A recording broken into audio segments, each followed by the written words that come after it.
चलिए, आपको हम प्रश्नावली 5.2 हल करा रहे थे समांतर श्रेणी का। ठीक है, तो घर पे सवाल हल हो रही है।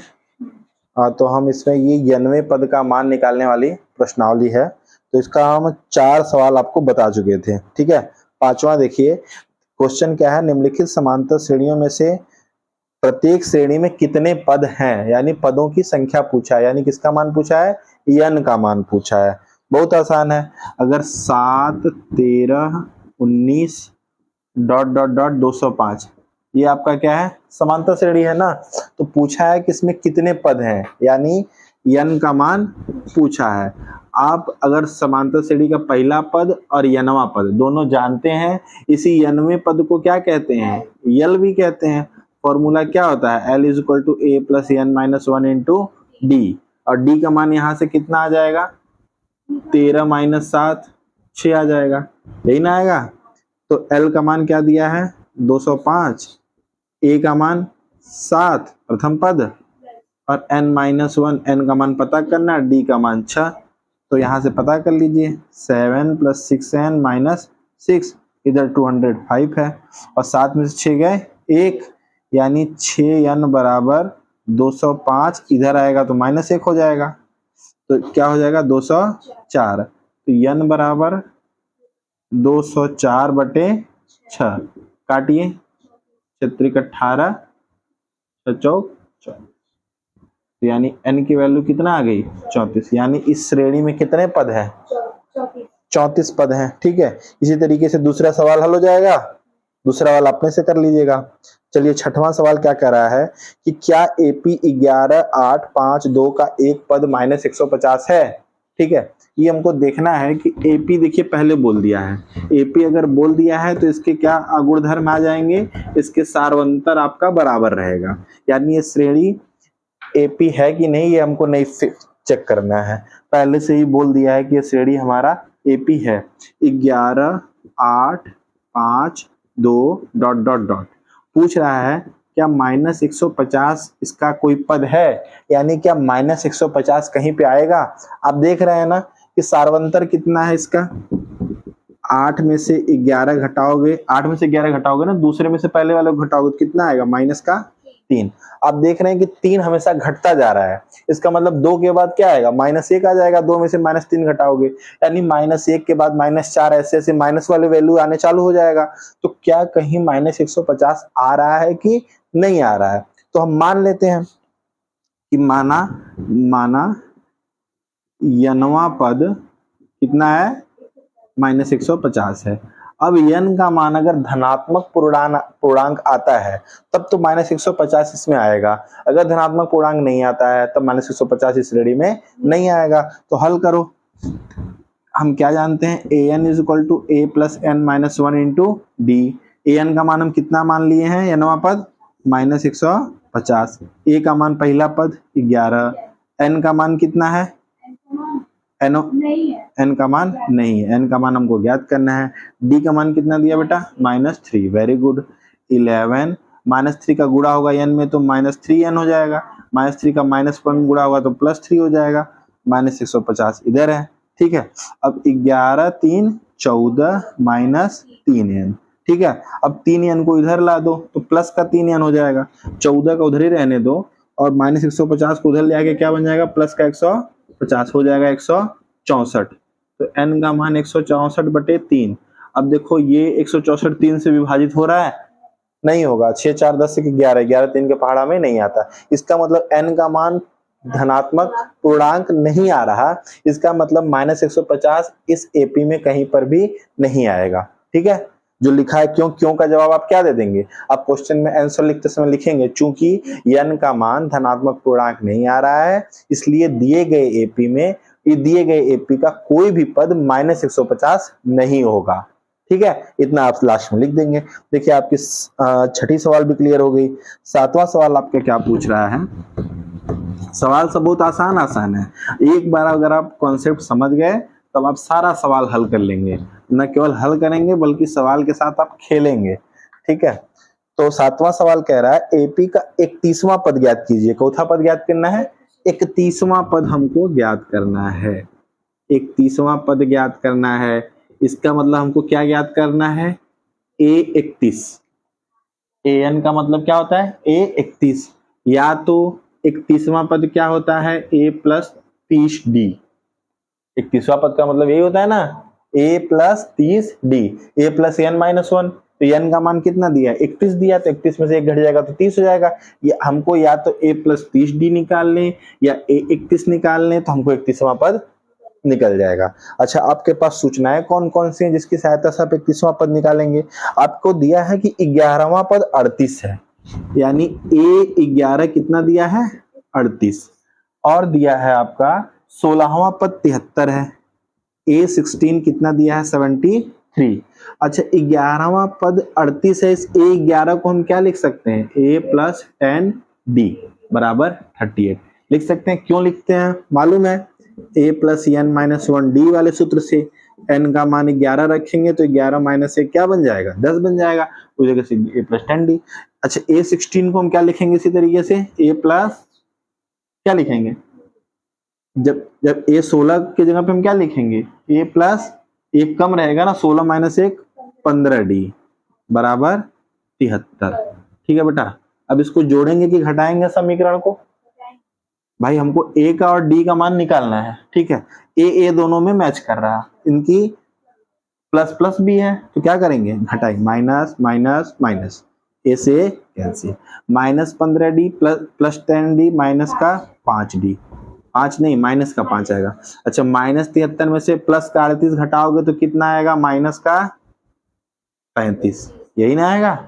अच्छा, दोनों साइड माइनस माइनस है तो माइनस हटा सकते हो, 5D इज इक्वल टू 35, या D का मान कितना आ जाएगा, 35/5, मान कितना आ जाएगा, 7। D का मान क्या आ गया बेटा, 7। जब D का मान 7 आ गया तो D का मान इस समीकरण में रख दो, A प्लस 10 गुणे 7 बराबर 38, यानी A बराबर 10 सत्ते 70, उधर जाएगा तो माइनस का 70 हो जाएगा, माइनस 70 प्लस का 38, तो माइनस का 70 प्लस का 38 कितना आ जाएगा, माइनस का 32, घटाओगे तो यही आएगा, क्योंकि माइनस वाली वैल्यू बड़ा है तो माइनस का 32 आ जाए। इसका मतलब आपका प्रथम पद पता चल गया और सर्वांतर पता चल गया। अब आप A31 आराम से निकाल सकते हैं कि नहीं, A31 निकाल सकते हैं ना। देखिए सवाल में आपको क्या निकालना है, A31 यानी 31वां पद। A31 को हम क्या लिख सकते हैं, A प्लस 30D लिख सकते हैं ना। तो A की वैल्यू क्या आ गई बेटा, माइनस का 32, प्लस 30D की वैल्यू क्या है, 7, तो माइनस का 32 प्लस 7 21 210, और प्लस का 210 माइनस का 32, घटाओगे कितना आएगा, 178, कितना आ जाएगा, 178। समझ गए ना, समझ गए कि नहीं समझे। चलिए इस तरीके के सवालों को हल कर लेंगे जिसमें दिया रहेगा कि ये वाला पद ये है और 5वां पद ये है, 10वां पद ये है, तो 13वां पद निकालो। तो क्या करोगे, 5वां पद 10वां पद का समीकरण बना दोगे, समीकरण बना के प्रथम पद A और D का मान निकाल लोगे, फिर उसी A D की सहायता से चौथा पद पूछा गया वो वाला निकाल लोगे। इस तरह के सवाल आपके हल हो जाएंगे ना, कोई प्रॉब्लम नहीं आएगा। चलिए ठीक है, अब आपका कौन सा सवाल है, यदि किसी AP के तीसरे और 9वें पद क्रमशः 4 और -8 है। देखो इसमें वही बोला है, यदि किसी AP के तीसरे और 9वें पद 4 और -8 है। क्वेश्चन नंबर 9 बोल रहा है कि AP का तीसरा और 9वां पद A3 और A9 कितना है, 4 है और -8 है। तो बोल रहा है कि इसका कौन सा पद शून्य होगा, इसका कौन सा पद शून्य होगा। तो हम मान लेंगे कि माना n वां पद शून्य होगा, माना n वां पद शून्य होगा। इसका मतलब शून्य किसका मान दे दिया गया है, n का नहीं, an का। हाँ, an का मान क्या दे दिया, 0, और n का मान हमको निकालना है। तो यानी अभी हमको क्या क्या चाहिए, अभी हमको A चाहिए और हमको D चाहिए, A चाहिए ना, तब ना हम निकाल पाएंगे an बराबर A plus n minus 1 D से। और AD हमको कहाँ से मिलेगा, यहाँ से मिलेगा, इन दोनों से। A3 की जगह पे हम क्या लिख सकते हैं, A प्लस 2D, ए 9 की जगह पे क्या लिख सकते हैं, ए प्लस 8d बराबर माइनस का 8। इसके बाद इसको कैसे हल करेंगे, सेम घटा देंगे, माइनस ये माइनस रहेगा तो क्या बन जाएगा प्लस, कैंसिल 2 माइनस 8 माइनस का 6d बराबर 8 4 12, दोनों प्लस प्लस हो गया। तो d का मान प्लस का 2 आएगा कि माइनस का 2, माइनस का 2 आएगा ना, क्योंकि एक तरफ माइनस एक तरफ प्लस है, माइनस इधर चला जाएगा, जब माइनस माइनस रहता है तब ना हट जाता है। तो 6 दूना 12, डी का मान क्या आ गया माइनस का 2, माइनस का 2, डी का मान माइनस का 2 यहाँ रख देंगे तो 2 दूना 4 माइनस 4 बराबर 4, उधर जाएगा तो प्लस का 4 बन जाएगा, 4 4 8, ए का मान 8 आ गया, डी का मान माइनस 2 आ गया। अब देखिए माना यनवा पद 0 है, यानी 0 बराबर ए का मान क्या दिया है आपका, अरे -2 को उठा करके इस समीकरण में रख दिए, डी का मान तो 2 में -2 का गुणा होगा तो -4 हो जाएगा ना, ए -4 बराबर प्लस का 4, ठीक है। तो ए बराबर प्लस का 4 ए बराबर 8। तो अब देखिए ए एन का मान आपका 0 है, ए एन का मान क्या है 0 बराबर ए की वैल्यू क्या आई है बेटा 8 आई है, प्लस मान ली यनवा पद माना गया है, यानी एन का मान हमको नहीं पता है, और डी का मान कितना आया है माइनस का 2, डी का मान कितना आया, अच्छा 8, ये -2n -2 गुणा होगा प्लस का 2 हो जाएगा, यही ना। तो 8 2 10, यानी -2n प्लस 10 बराबर 0। तो -2n को उधर ले जाएंगे तो 2n बराबर 10 हो जाएगा, n बराबर 5 हो जाएगा, 2 5 10।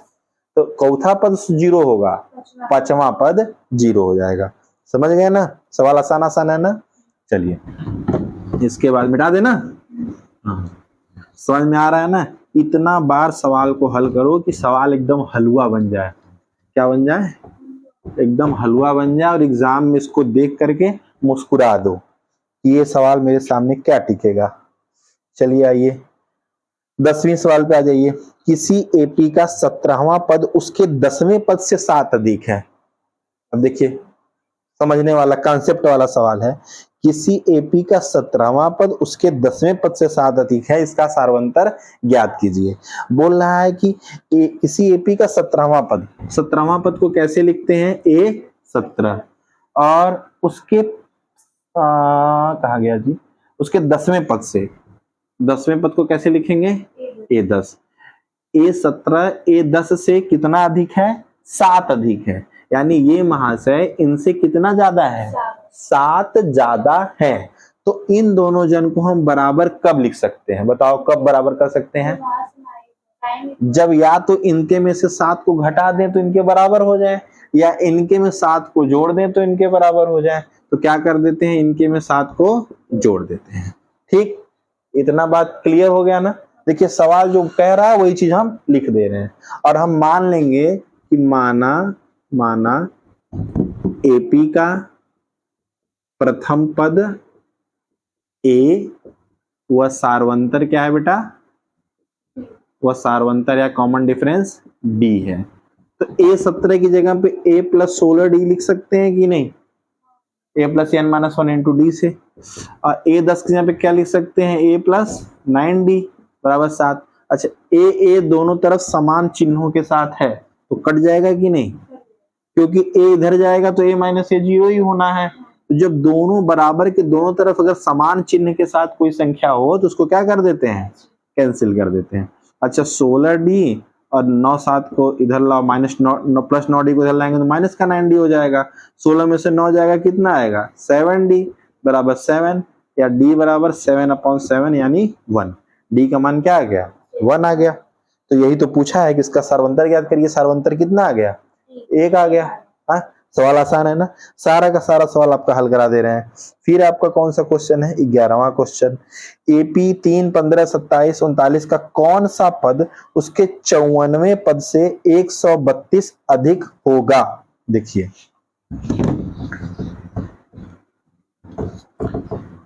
क्या बोल रहा है कि 11वां क्वेश्चन एपी 3 15 27 39, एपी 3 15 27 39 ...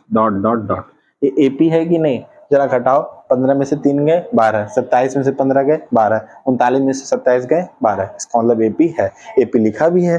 ठीक है, बोल रहा है कि कहाँ गया क्वेश्चन, हाँ, का कौन सा पद, यानी कौन सा पद हमको पता नहीं है तो क्या मानेंगे, माना यनवा पद, उसके 54वें पद से 132 अधिक होगा। इसके 54वें पद से, यानी इसका A54, इसका A54, और चौथा पद पूछ रहा है कौन सा पद, माना यनवा पद, माना यनवा पद। तो यनवा पद को कैसे लिखते हैं, AN, तो AN A54, इसका कौन सा पद इसके 54वें पद से 132 अधिक होगा, यानी ये जो है ये 54 से कितना अधिक होंगे, 132 ज्यादा होंगे। कितने ज्यादा होंगे, 132 ज्यादा होंगे। ठीक है, समझे कि नहीं समझे। तो अब देखिए A का मान कितना दिया है इसमें, D का मान कितना दिया, 12। अरे भाई 15 में 3 के 12 ही आएगा ना, 15 माइनस 3 12 आ गया ना, समझ गए। अब देखिए ई कहां से हम लिखे हैं, समझे कि नहीं समझे, ई लाइन कैसे लिखे हैं। सवाल कह रहा है कि AP 3, 15, 27, 39 का कौन सा पद, तो मान लेंगे कि माना यनवा पद AN A54 से 132 अधिक होगा। अब ये AN है, A54 से 132 ज्यादा है, इसका मतलब A54 में जब 132 जोड़ देंगे तो AN के बराबर हो जाएगा। ठीक है, तो हमको मिल गया समीकरण। अब चलो AN को तोड़ेंगे तो क्या लिख सकते हैं, A plus N minus 1 into D। A54 को तोड़ेंगे तो क्या लिख सकते हैं, A plus 53D, A plus 53D लिखेंगे ना, 54 में से 1 गए 53 आएगा, N माइनस 1 प्लस 132। चलो भाई, अब दोनों साइड A है तो A को कैंसिल कर दो। अगर A की जगह आप 3 3 लिख भी देते तो भी तो 3 माइनस 3 0 ही होता। तो खाली किसका मान हमको रखना है, D का मान। D का मान रखो, क्या रखो, 12, N माइनस 1 इंटू 12 बराबर 53 गुणे 12 प्लस 132। अब क्या बचा, गुणा भाग जोड़ घटाना। जब नियम आप एक बार लगा देंगे, अब देखो जिसको ये लाइन समझ में नहीं आएगी वो सवाल हल कर पाएगा, वो सवाल हल नहीं कर पाएगा, क्योंकि सवाल की भाषा समझना जरूरी है ना। सवाल की भाषा है कि कौन सा पद इसके 54वें पद से 132 अधिक होगा। तो मान लिए कि माना यनवा पद यानी AN A54 से 132 ज्यादा है, तो A54 में AN इसके बराबर कब हो सकता है, जब इसमें 132 को लिख दें तो इसके बराबर हो जाएगा। समझ में आ गया। अब यहाँ से D की, यहाँ से आप N की वैल्यू निकाल लीजिए, 12N माइनस का 12 यही ना होगा। अब 53 गुणे 12 बात है 36, अच्छा हासिल मिला 3, 12 25 60 3 63 636 प्लस 132। अच्छा 12N बराबर 636 में 132 जोड़ेंगे कितना आएगा, 30 30 60 66 2 68 768 में माइनस 12 इधर जाएगा प्लस 12 हो जाएगा, 768 12 कितना आ जाएगा 780। 12N बराबर 780 या N बराबर 780 बटे 12। ठीक है, अब इसको काटो, 12 छंग 72, कितना बचा 6 6 0 12 पचे 60, क्या आ गया 65। N का मान धनात्मक पूर्णांक आया कि नहीं आया। इसका मतलब इसका कौन सा पद इसके 54वें पद से 132 ज्यादा होगा, इसका 65वां पद, चौथा पद 65वां पद। N का मान कितना आ गया 65वां पद। अच्छा जब भी यनवा पद कहते हैं तो यनवा पद को कैसे लिखते हैं, AN से। 53वां पद A53, 17वां पद A17, 20वां पद A20। जहां A20 लिखा है इसका मतलब A प्लस 19D समझो, जहां A17 लिखा है A मतलब 16D समझो, जहां A53 लिखा है A प्लस 52D समझो, जहां AN लिखा है वहां A plus N minus 1 into D समझो। समझ गए ना। इतना जब समझ जाओगे तो AD का मान फटाफट निकालने लगोगे। AD का मान अगर निकाल लिए तो आपका सवाल में सब कुछ हल कर पाओगे। समझ रहे हैं ना। चलिए, ये जितना भी प्रश्नावली का सवाल आपको लगा रहे हैं आप घर पे एक बार इसको जा करके और बिना देखे लगाइए, और लगाने के बाद आता है तो ठीक, नहीं आता है तो एक बार झांक लीजिए इसमें से, तो आपका एग्जाम की तैयारी ठीक ठाक हो जाएगी। बाद में क्या करना रहेगा, खाली सरसरी निगाह से अच्छा टिक लगाते जाइए। जिस भी क्वेश्चन में आपको लग रहा है कि ये क्वेश्चन थोड़ा टेक्निकल है, इसमें हमको कोई चीज ध्यान से देखनी है, तो उसको टिक लगा लीजिए, ताकि जब एग्जाम के समय में जब समय कम रहेगा, भाई एक ही दिन के बाद दूसरा पेपर रहता है, एक एक दिन का गैप रहता है, 2-3 दिन का, तो पूरी किताब तो आप पढ़ नहीं पाएंगे। जो सामान्य क्वेश्चन है उन पर समय मत दीजिए, जो क्वेश्चन विशेष है उसकी टेक्निक देखने के लिए टिक लगाए रहेंगे, तो ये वाला क्वेश्चन यार खास है, इसको देख लेते हैं हम, क्योंकि अगर नहीं देखेंगे तो क्वेश्चन हल नहीं हो पाएगा। बहुत सारा क्वेश्चन मैथ में ऐसा होता है कि जिसको अगर हम नहीं देख के गए उस दिन तो उसको हम हल नहीं कर पाएंगे। जैसे जो आपका वो आयतन वाला था कि 1/4 हवा बाहर निकल जाती है प्रत्येक बार, उसको टिक मारे रहिए, उसको देख के जाइए, ठीक है। फिर देखिए आपको दिया है 12वां सवाल है, दो समांतर श्रेणियों का सार्वंतर समान है। यानी दो ऐसी समांतर श्रेणियां एपी हैं हमारे सामने, एक AP1 नाम दे दीजिए, एक AP2 नाम दे दीजिए। दोनों के लिए सार्वंतर डी क्या है, इक्वल है। बात पल्ले पड़ गई, ठीक। फिर क्या कह रहा है, यदि इनके 100वें पदों का अंतर 100 है, यदि इनके 100वें पदों का अंतर 100 है, यानी AP1 का जो 100वां पद है और AP2 का जो 100वां पद है, इसका अंतर क्या है, 100। मान लीजिए AP1 का जो 100वां पद को इसको कैपिटल A100 से दिखा देते हैं और AP दूसरा का 100वां पद को स्मॉल A100 से दिखा देते हैं, इसका अंतर क्या है, 100। तो इनके 1000वें पदों का अंतर क्या होगा, तो इनके कैपिटल A 1000 और स्मॉल a 1000 क्या होगा।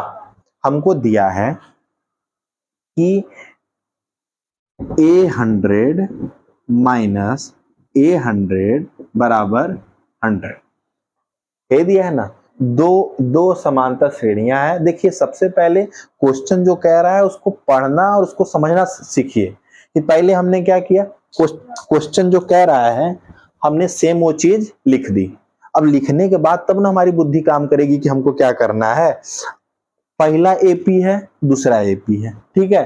तो दोनों के लिए सार्वंतर डी क्या है, बराबर है।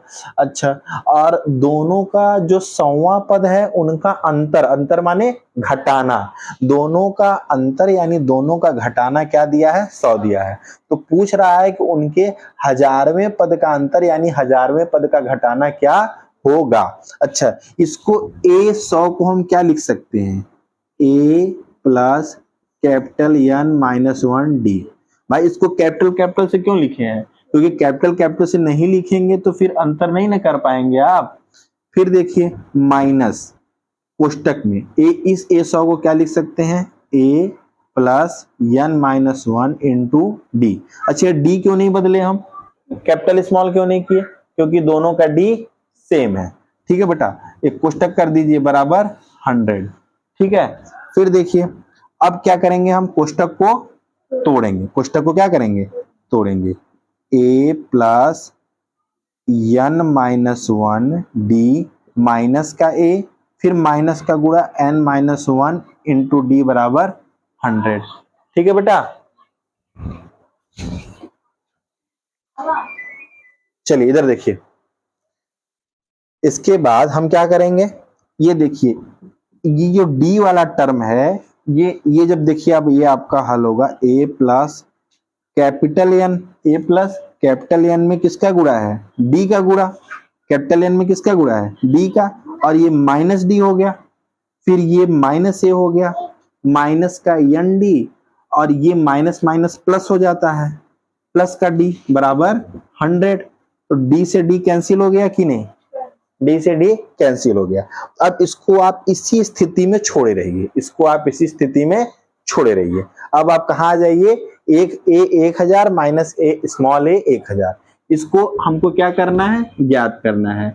A 1000 माइनस स्मॉल A 1000 को क्या करना है बेटा, ज्ञात करना है। इसका मतलब A प्लस 1000। अच्छा ये बताओ, एक कैपिटल N का मान कितना दिया था, 100 दिया था ना, कैपिटल N का मान कितना दिया था, 100 दिया था, क्योंकि 100वां पद था।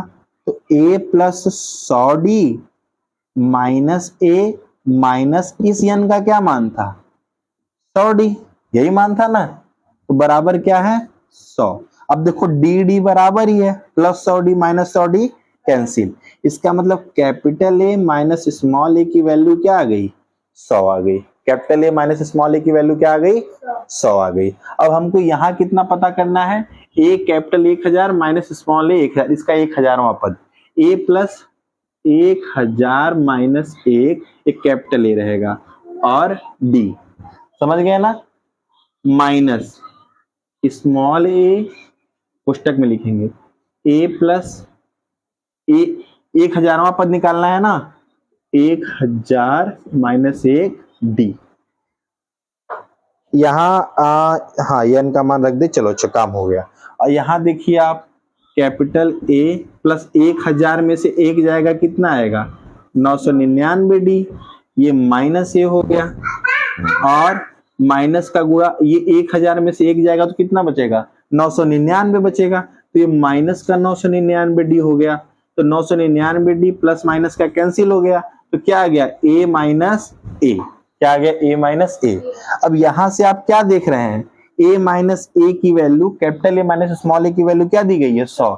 इसका मतलब इसके 1000वें पद का अंतर भी कितना आएगा 100 ही आएगा, क्योंकि capital A minus small A की वैल्यू क्या दी गई है 100 दी गई है। इसका मतलब इसके 1000वें पद का अंतर भी कितना आएगा 100 ही आएगा। ठीक है बेटा, ठीक समझ में आया सवाल। देखिए दिया गया है कि दो समांतर श्रेणी है, ठीक है बेटा, दो समांतर श्रेणी है, पहला और दूसरा, कह दिया गया है कि इनके सार्वंतर डी दोनों के बराबर है, दोनों का सार्वंतर बराबर हो गया। अब ये कहा गया है कि दोनों के 100वें पद का अंतर कितना है 100 है। अच्छा, इसको हम कैपिटल ए 100, इसको स्मॉल ए 100 क्यों माने, ताकि दोनों में अलगाव दिख सके, दोनों में अलगाव दिख सके। तो कैपिटल ए 100 को हम सब कैपिटल में लिख दिए, लेकिन इसके सार्वंतर को क्यों स्मॉल में लिखे, क्योंकि दोनों का बराबर है। ठीक है, फिर माइनस का ए स्मॉल ए 100 को सब स्मॉल में लिख दिए, a plus N minus 1 into d बराबर 100। चलिए अब फिर हमने कोष्टक को तोड़ा, काटा पीटा, लास्ट में क्या आ गया कैपिटल ए माइनस स्मॉल ए बराबर 100। ठीक है बेटा, फिर देखिए इनको क्या निकालना था, इनके 1000वें पद का अंतर, तो कैपिटल ए 1000 माइनस स्मॉल ए 1000। जब इनको काटा पीटा तो फिर हमको यही बच के आ गया, कैपिटल ए माइनस स्मॉल ए बच कर आ गया, और यही तो, ये तो हमारा दिया गया है ना, यहाँ से ये वैल्यू तो हमको पता चली गई है, capital A minus small A की वैल्यू 100, समझ गए ना। तो इसका 1000वें पद का अंतर भी कितना होगा 100 होगा। सवाल समझ में आई कि नहीं आई, ये वाली समझ में आई, कहाँ पे, यहां से थोड़ा कम समझ में आई। देखिए कि इसको ए 1000 को capital A plus 1000 minus 1 D लिख सकते हैं, नहीं लिख सकते हैं, A plus N minus N two D, और ये माइनस को ज्यों का त्यों रहने दीजिए। इस स्मॉल 1000 को स्मॉल ए प्लस 1000 माइनस 1 इंटू डी लिख सकते हैं, इतना क्लियर है कि नहीं, क्लियर है ना। 1000 में से एक जाएगा तो 999 आएगा कि नहीं, कैपिटल ए प्लस 999 डी। अब देखिए माइनस का गुणा कोष्टक के अंदर माइनस ए, फिर ये 999 डी यहाँ पर भी हो जाता, लेकिन जब माइनस का अंदर गुणा होगा प्लस में तो फिर माइनस 999 डी हो जाएगा, हो जाएगा नहीं हो जाएगा। तो ये प्लस का 999 डी माइनस का 999 डी कट गया, तो कितना बचा कैपिटल ए माइनस स्मॉल ए, इसका मान यहाँ पर कितना दिया है 100 दिया है, तो इसका मान यहाँ पे 100 ही तो होगा। ये 100 हम अपने मन से नहीं लिखे हैं, ये 100 हम यहाँ से देख करके लिखे हैं, क्योंकि पहले समीकरण को हल करके हमको कैपिटल ए माइनस स्मॉल ए का मान 100 मिल चुका था। इसलिए जहां पर भी कैपिटल ए माइनस स्मॉल ए आएगा उसको हम क्या मानेंगे 100 मानेंगे। इसका मतलब इसके 1000वें पद का अंतर भी क्या होगा 100 ही होगा। आगे समझ में।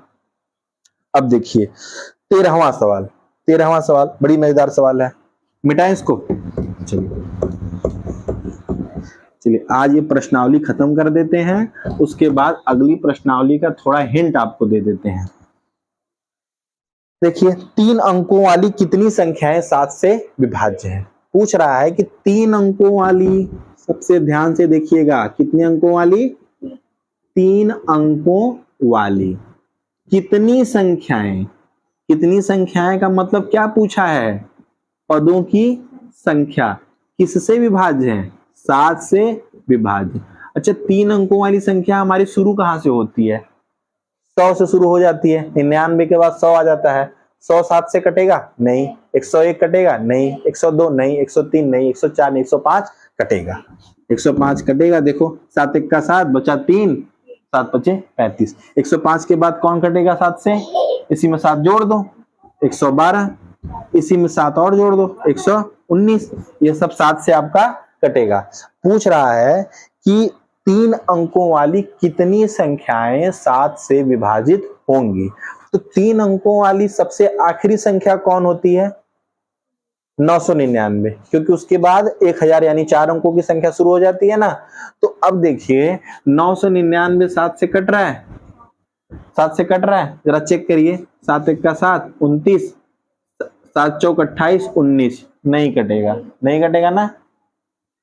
998 देखिए कट रहा है, 7 1 का 7 29, 7 चौक 28 1 18, यानी 7 दूना 14 तक यार। अब देखिए कहां मतलब आएगा, यानी 994 कटेगा 7 से, 994 कटेगा, काटिए। 7 के 7 बचा कितना 2, 29, 7 चौक 28 बचा 1 14, 7 दूना 14। अब 994 के बाद अगली संख्या कौन सी 7 से कटेगी? इसमें 7 जोड़ो, 994 में 7 जोड़ोगे तो हो जाएगा 1001, यानी वो कितने अंकों की संख्या हो गई? 4 अंकों की। यानी सबसे आखिरी संख्या कौन है? 994। 7 से विभाज्य पूछा है ना, 7 से विभाज्य सबसे पहली संख्या कौन है? 105, और सबसे आखिरी संख्या कौन है? 994। अब पूछ रहा है कितनी संख्या विभाज्य है, मतलब यही कितने पद इसमें है, कितने पद हैं, पदों की संख्या पूछा है। an बराबर n बाई, अरे नहीं, an बराबर a plus n minus 1 into D. इस an का मान कितना दिया है? an का वही तो l कहा जाता है 994। a का मान कितना दिया? 105। n का मान पूछा है, d का मान कितना है? 7। 112 में से 105 घटाओगे तो क्या आएगा? 7 ही आएगा ना। चलिए 105 प्लस 7n माइनस का 7 इन 994। अब देखिए 105 में से 7 जाएगा तो कितना आएगा? 98। कितना आएगा? 98। तो 7n बराबर 994 में से कितना घटा दो? 98। ये प्लस का 98 इधर आएगा तो माइनस का 98 हो जाएगा, तो कितना बचेगा? 896। अरे 994 में से 98 जाएगा तो 896 ही बचेगा ना। अब n बराबर 896 बटे 7, काटो। 7 1 का 7 19, 7 दूना 14, 7 8 56, यानी n का मान कितना आ गया बेटा? 128। यानी इतने कितने पद हैं? 128 पद है। कितने पद हैं? 128 पद है। देखिए कितनी छोटी सी सवाल थी, लेकिन कितने दिमाग वाली सवाल थी कि 3 अंकों वाली कितनी संख्याएं 7 से विभाज्य हैं। तो सबसे पहले मेरा दिमाग कहाँ गया कि 3 अंकों वाली संख्या शुरू कहाँ से होती है और खत्म कहाँ से होती है? शुरू होती है 100 से, खत्म होती है 999 पे। तो 100 क्या 7 से कट रहा है? नहीं। तो 3 अंकों वाली पहली कौन सी संख्या जो 7 से कटी? 105। फिर इसके बाद तो हमको लिखना एकदम आसान है, इसमें 7 7 जोड़ते चले जाओ। और सबसे आखिरी संख्या कौन है? 999 के इर्द गिर्द ही होगी। अब 999 को जब हमने काटा तो देखा कि 7 1 का 7 बचा 2 29, 7 4 28 बचा 1 19। तो 19 का मतलब कि 7 का ऐसा पहाड़ा पढ़ो कि 19 के नजदीक जाए तभी न कटेगा। 7 के 7 7 दूना 14, 7 3 21, 21 तो ज्यादा हो गया। इसका मतलब ज्यादा तो हम जा नहीं सकते, कम ही जाएंगे 14। यानी यहाँ पे अगर 4 होता तो मामला फिट हो जाता। तो 994 हम लिख दिए। अब देखो इसके बाद हल कर दिए, समझ में आ गया ना। इसके बाद देखिए कि 10 और 250 के बीच में 4 के कितने गुणज हैं। अब देखिए ये सवाल आप अपने से करके आइएगा, इसमें आप दिमाग लगाइएगा, हम हिंट दे दे रहे हैं। 10 और 250 के बीच में 4 के कितने गुणज हैं? अच्छा 10 की 250 के बीच में, यानी 10 के बाद 4 का गुणज कौन है? 11 है कि 12 है? 12 है। 12 4 का गुणज है ना, 4 3 12, कट जा रहा है ना। चलिए 12 के बाद अगला काम तो आसान हो गया।